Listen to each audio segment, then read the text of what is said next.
அனைவருக்கும் வணக்கம். இன்னைக்கு நம்ம சேனல்ல என்ன பார்க்க போறோம்னா கோவக்காய் 65 தான். அது எப்படி செய்யறதுன்னு பார்க்கறதுக்கு முன்னாடி இன்னும் நம்ம சேனலை நீங்க சப்ஸ்கிரைப் பண்ணாம இருந்தா மறக்காம சப்ஸ்கிரைப் பண்ணிருங்க.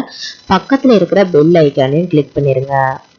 நான் இன்னைக்கு 1/4 கிலோ கோவக்காய் வாங்கியிருக்கேன். அதை நீளமா கட் பண்ணி வச்சிருக்கேன். அதுக்கு தேவையான அளவு உப்பு சேர்த்திக்கலாம். 1 ஸ்பூன் உப்பு சேர்த்திக்கலாம். காரத்துக்கு ஏற்ற மாதிரி மிளகாத்தூள் சேர்த்திக்கலாம். நான் 2 ஸ்பூன் அளவுக்கு மிளகாத்தூள் சேர்த்திக்க போறேன். அடுத்தது மஞ்சத்தூள் 1/2 ஸ்பூன் சேர்த்திக்குங்க. அடுத்தது பார்த்தீங்கன்னா காஷ்மீரி சில்லி 1 ஸ்பூன் அளவுக்கு சேர்த்திங்க. இது ஆப்ஷனல் தான். அடுத்தது மல்லித்தூளும் 1 ஸ்பூன் அளவுக்கு சேர்த்திக்குங்க.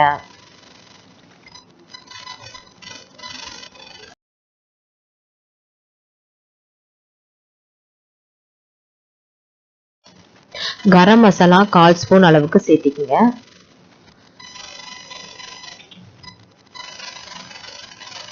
Chicken 65 masala 1 spoon சேர்த்திக்குங்க.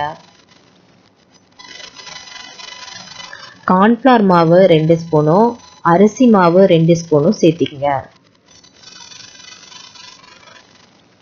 அடுத்தது இஞ்சி பூண்டு பேஸ்ட் சேர்த்தணும். அதுக்காக 3 பல்லு பூண்டு, 1/2 துண்டு இஞ்சி, ஒரு 3-4 மிளகு, ஜீரகம் ஒரு பிஞ்சு, இது எல்லாத்தையும் போட்டு நல்லா நச்சோ இல்லைன்னா ஃபைன் பேஸ்டாவோ அரைச்சு இதுக்குள்ள சேர்த்திங்க. சேர்த்திட்டு நல்லா பெசரி விட்டுட்டு ஒரு 1/4 மணி நேரம் மூடி போட்டு மூடி வச்சிருங்க.